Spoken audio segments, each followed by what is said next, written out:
Hi, I'm Akhil and I'm studying mechanical engineering at Wintec and I'm part of the Design Factory, New Zealand. Meeting the new people. Being in mechanical engineering or engineering in itself, my commute was constrained to my place and the Rotorua campus. I never met anyone from the city campus or any other discipline. So now meeting all those people, knowing how they think, seeing how they see a different problem, it was completely different for me, and that's something I really loved about Design Factory.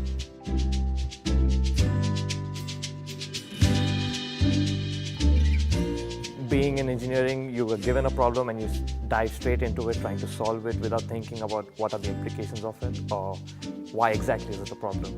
Design Factory actually told me that before starting solving a problem, try to understand why is it a problem.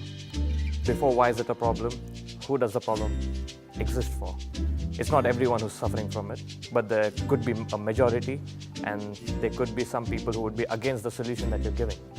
So you need to take into account every single person who's going to be affected by it and the people who are going to reject it. If someone really wants to join the Design Factory, they should know that it seems all fun, but underneath all that fun is real hard work. You need to make sure that you can invest as much time as you can into the Design Factory, but it's rewarding in the end. You get to speak in front of at least 100 people, and if you had any fears before that point, after that point, there's nothing left to challenge you.